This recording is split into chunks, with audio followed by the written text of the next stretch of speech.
Aquella noche de Navidad. Mi hermana Laura me miró con esa sonrisa falsa que tanto conocía y dijo delante de todos: «Mira, Javier. Mi hermano Alejandro todavía vive de ilusiones. Como cuando éramos niños. Trabaja en esa empresa familiar que papá dejó. Pero francamente, sin nosotras no sería nada. Javier. Su novio. El director ejecutivo de una multinacional en Madrid. Soltó una carcajada breve. Educada. Pero suficiente para que el resto de la familia bajara la vista al plato. Yo sentí el calor subiendo por el cuello. Pero no dije nada. Solo apreté el tenedor.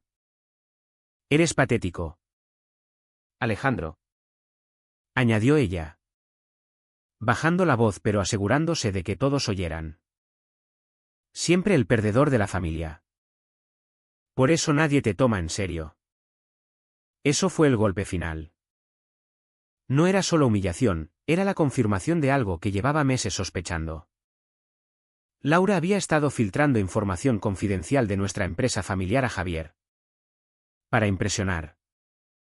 Para ascender. Para demostrar que era la lista.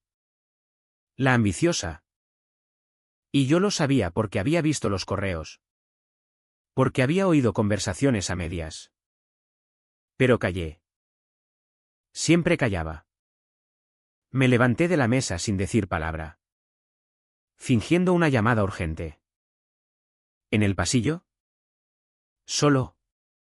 Me repetí lo de siempre: aguanta. No merece la pena. La familia es la familia. Pero esa noche algo se rompió dentro. No fue un estallido, fue un clic frío. Calculado. Imaginé su cara cuando todo se volviera en contra. Y por primera vez. No aparté la idea. Los días siguientes fueron un infierno silencioso. Laura seguía enviándome mensajes como si nada. Fotos de sus vacaciones pagadas con el bono que Javier le había prometido. Comentarios sobre lo maduro que era él comparado conmigo. Yo respondía con monosílabos. Por dentro. Catalogaba cada detalle, fechas de reuniones. Nombres de proveedores que ella mencionaba casualmente. Cifras que no debería conocer. Trabajaba en la empresa que papá fundó en los 80. Una mediana dedicada a la distribución de componentes electrónicos. Nada glamuroso. Pero estable. Laura se había ido hacía años. Diciendo que era demasiado pequeña para su talento. Se metió en la multinacional de Javier como responsable de compras. Y empezó a copiar nuestros proveedores. A ofrecer precios más bajos usando la información que robaba de mis archivos cuando venía a casa. Yo lo descubrí por casualidad. Revisando el servidor compartido. Vi los emails enviados desde su cuenta personal. Al principio pensé en confrontarla directamente. ¿Pero para qué? Ella lo negaría. Diría que era coincidencia. Que yo estaba paranoico. La familia se pondría de su lado. Como siempre. Mamá diría: son hermanos. No os peleéis por tonterías. Así que decidí observar. Esperar. Aprender cómo funcionaba Javier, un hombre de 50 y pocos. Divorciado. Con fama de implacable en los despidos. Leía sus entrevistas en Expansión. Veía cómo presumía de ética empresarial absoluta. ¿Ética? ¡Qué ironía! En enero. Empecé a recopilar pruebas con calma. Copias de correos. Capturas de pantalla. Comparaciones de ofertas. Nada ilegal por mi parte, solo documentación. Me decía a mí mismo que era para proteger la empresa. No para vengarme. Pero sabía que mentía. Cada noche. Antes de dormir. Repasaba la escena de la cena. Su risa. Su desprecio. Y el clic se hacía más fuerte. Laura seguía ascendiendo. Javier la ascendió a jefa de departamento en febrero. Me invitó a la fiesta de celebración. ¿Fue? Sonreí. Brindé por su éxito. Por dentro. Calculaba el tiempo que tardaría en caer. Ella no era mala persona. No del todo. Era ambiciosa. Insegura. Necesitaba validación constante. Por eso se pegaba a Javier como una lapa. Él, a su vez, era calculador. Inteligente. Sabía usar a la gente. Por eso la relación era peligrosa, si yo actuaba mal. Él me destrozaría primero. En marzo, encontré el hilo. Un proveedor clave nos denunció por incumplimiento. Pero en realidad era Javier quien había copiado nuestro contrato exclusivo. Tenía las pruebas.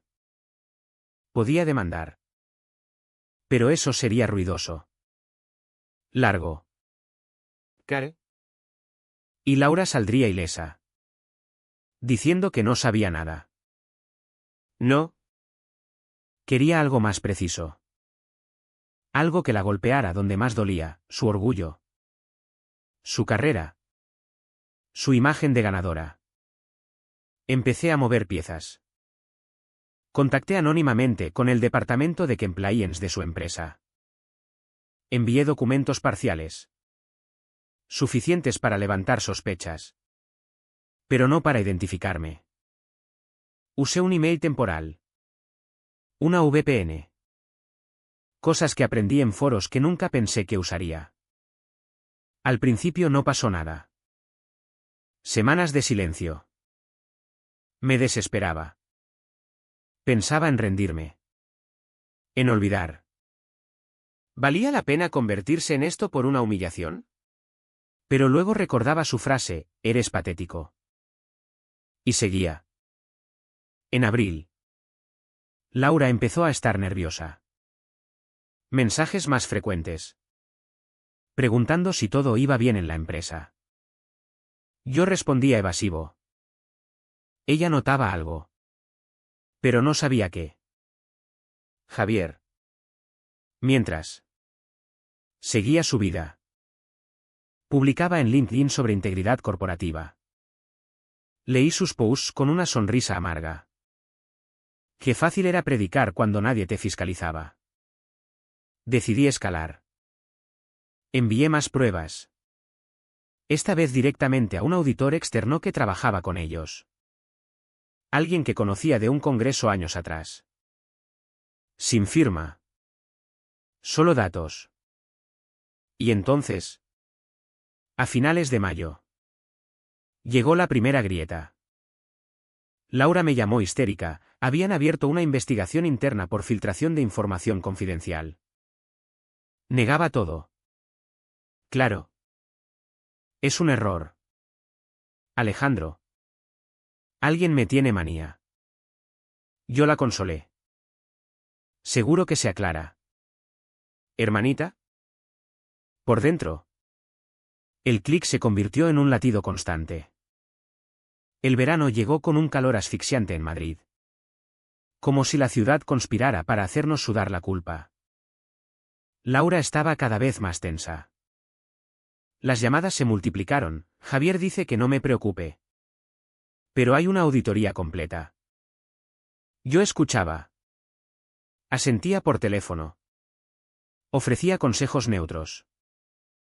Por dentro. Me debatía. Parte de mí quería parar. Era mi hermana. Al fin y al cabo. Recordaba cuando éramos niños. En el piso de Vallecas. Compartiendo la PlayStation que papá nos trajo una Navidad. Ella siempre ganaba. Pero me dejaba jugar. ¿Dónde se había perdido eso? Pero luego pensaba en cómo me había tratado no solo en la cena, sino durante años. Las pullas constantes. El menosprecio disfrazado de broma. Tú siempre el bueno. Alejandro. Pero los buenos acaban últimos. Y el robo. No era solo información, era el legado de papá. Lo que nos quedaba de él tras el infarto. Decidí seguir. Envié el paquete definitivo, todos los correos. Con fechas. IPS. Comparaciones exactas de contratos.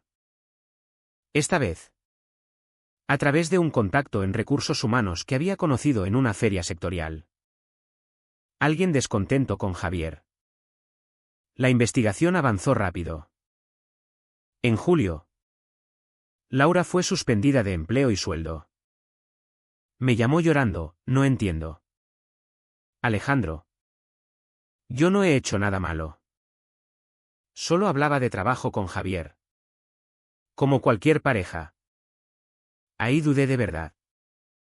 ¿Era solo charla de almohada? ¿O sabía exactamente lo que hacía? Los correos decían lo segundo. Ella los había enviado conscientemente. Fui a su piso en Chamberí. Me abrió con ojeras. El pelo revuelto. Ayúdame. Por favor. Habla con Javier. Dile que soy inocente. Javier. Él era el siguiente. Porque si Laura caía sola, él la sacrificaría para salvarse. Era su estilo, despidos masivos en reestructuraciones.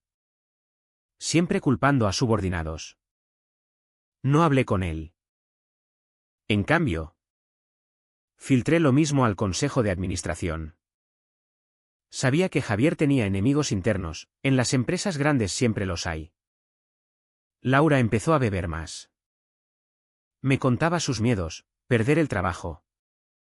El prestigio. El piso que había comprado con el sueldo inflado. Yo escuchaba. Fingía empatía. Pero cada confidencia era munición. Una noche. Me dijo, si me despiden. Será por tu culpa. ¿Sabes? Porque nunca me apoyaste en la empresa familiar. Me obligasteis a irme. Ahí sentí rabia pura. ¿Mi culpa? No. Era suya. Su ambición ciega. En agosto. La despidieron. Carta formal, despido disciplinario por filtración de información confidencial de competidor. Ironía máxima. Porque la información era nuestra. Lloró en mis brazos. Javier no contesta mis llamadas. Dice que necesita distancia hasta que se aclare. Distancia. Claro.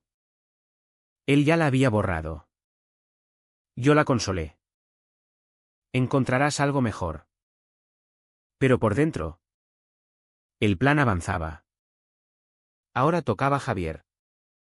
Investigué más. Descubrí que no era la primera vez.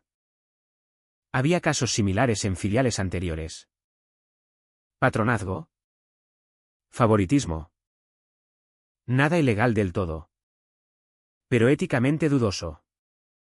Contacté con periodistas especializados en economía. Anónimamente. Claro. Envié dossiers. En septiembre. Salió la primera noticia en un digital, escándalo en multinacional, filtraciones desde compras. Mencionaban a Laura por iniciales. Pero todos en el sector sabían. Javier contraatacó, comunicado oficial negando todo. Investigación interna cerrada. Pero el daño estaba hecho. Acciones bajaron un punto. El consejo empezó a presionar. Laura se hundió. Dejó de salir. Perdió peso. Me pedía dinero prestado. Se lo di. Sin interés. Me sentía culpable. Pero también satisfecho. Era el precio. Una tarde.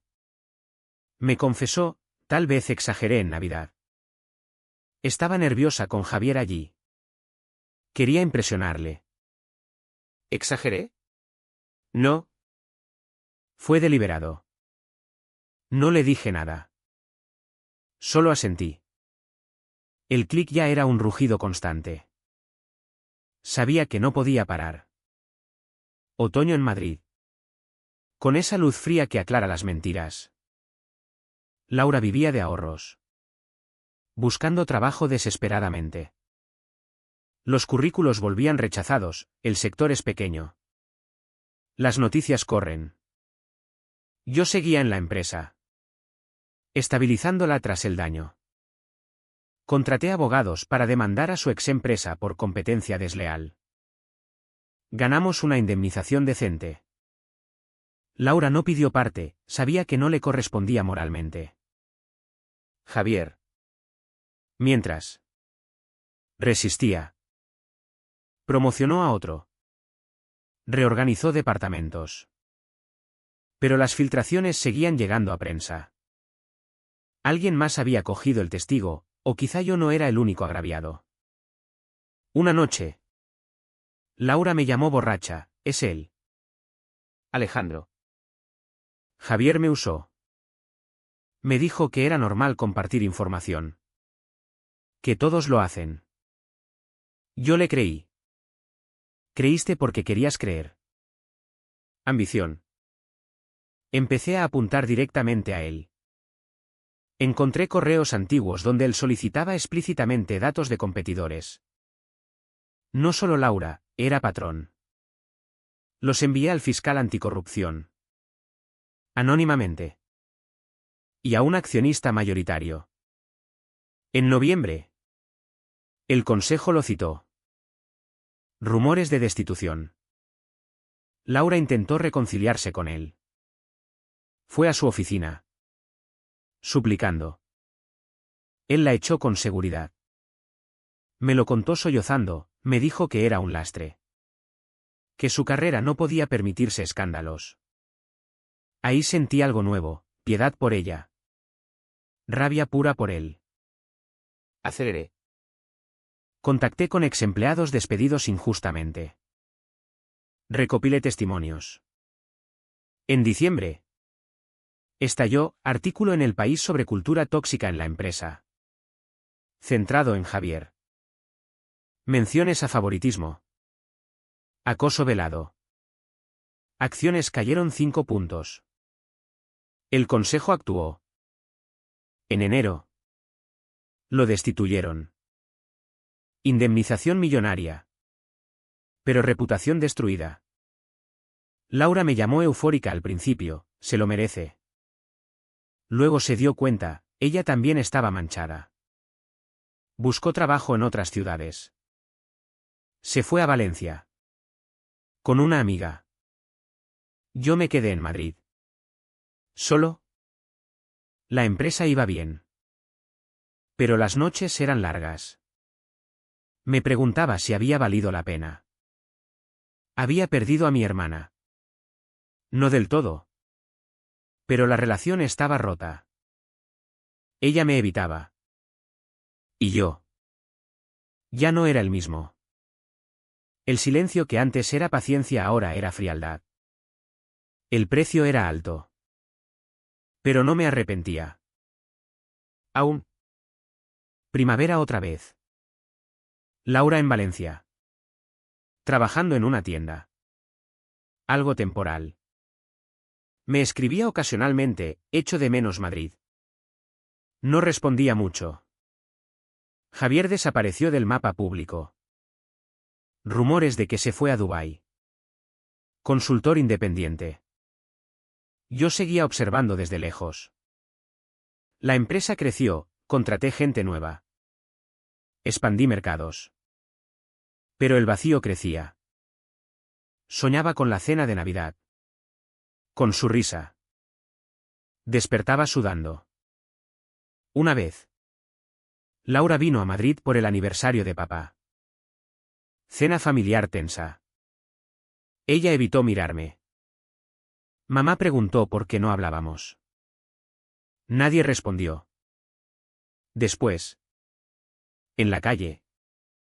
Me encaró, fuiste tú. ¿Verdad? Todo. Negué. Pero ella sabía. No te odio. Dijo.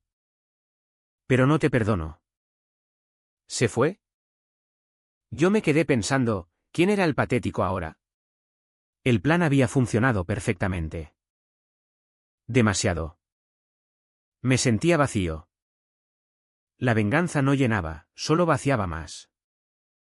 Intenté olvidar. Salí con alguien. Una compañera de trabajo. Duró poco, no confiaba. Las noches. Repasaba cada paso. ¿Podía haber parado antes? ¿Hablar directamente? No. Ellos no habrían escuchado.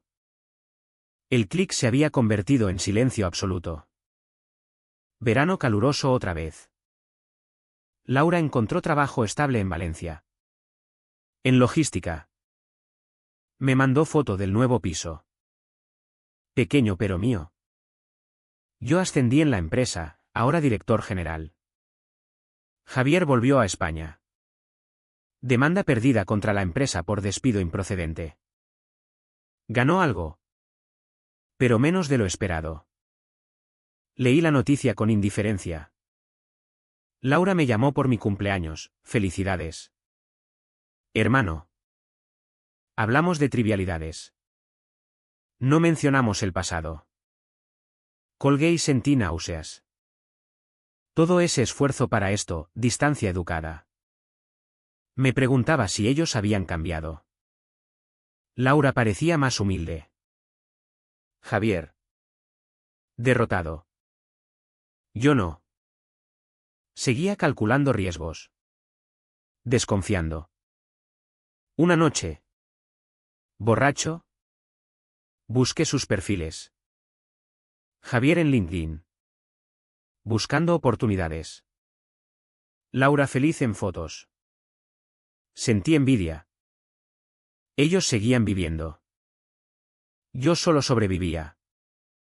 El precio final, mi humanidad erosionada. No era satisfacción. Era nada. Otro invierno. 2 años desde la cena. Laura volvió a Madrid por Navidad. Cena familiar. Forzada. Brindamos. Sonrisas falsas. Ella me miró al final, ¿valió la pena? No respondí. Javier en paro crónico.